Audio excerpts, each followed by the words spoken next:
وہ بہت الجھی ہوئی تھی، بالکل روحان سی ہو رہی تھی۔ ایسی کیفیت میں اکثر لوگوں کا ذہن دور تک نہیں سوچ پاتا۔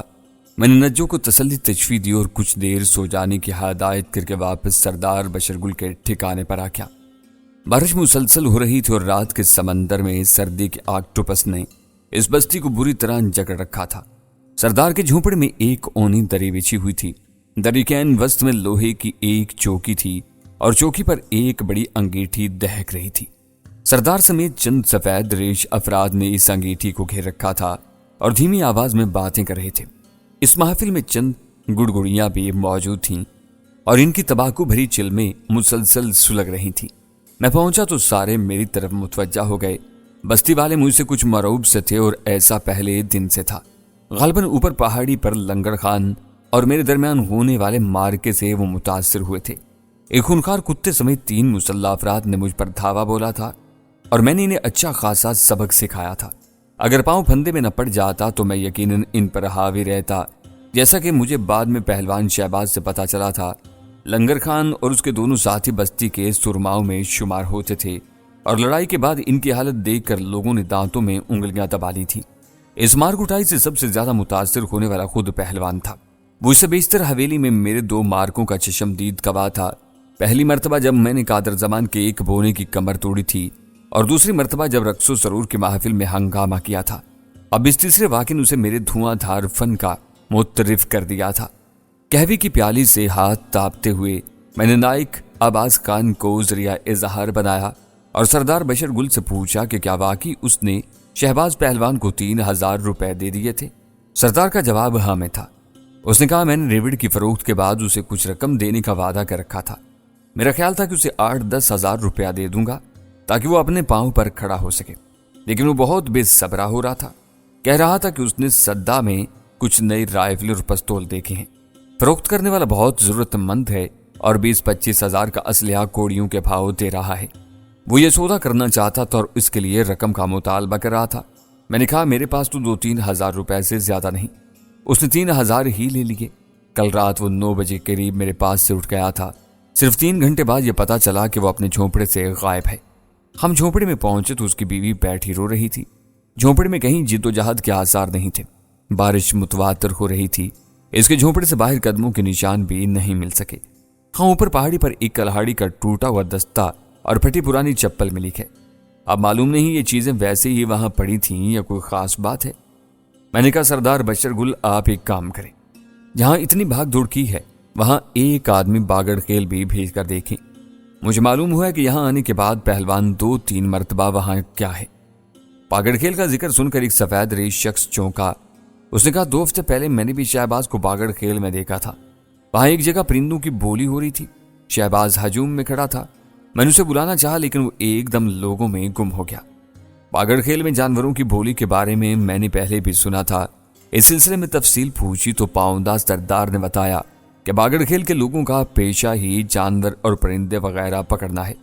کونج، مرغے زریں، شاہین، خارپشت، لومڑ، خرگوش اور بعض اوقات یہ لوگ بالائی علاقوں سے بھیڑیا اور ریچھ تک پکڑ لاتے ہیں۔ اس قوم کے لوگ دیگر بستیوں میں بھی آباد ہیں، لیکن جہاں بھی ہیں شکار ہی کرتے ہیں۔ ان میں سے بعض جرائم پیشہ بھی ہیں۔ شہری علاقوں میں گھس کر چوریاں کرنا اور مار دھاڑ کر کے نکل جانا ان کا قدیم مشغلہ ہے۔ شکار چونکہ ان لوگوں کا ذریعہ معاش ہے، لہٰذا یہ جانور بیچتے ہیں۔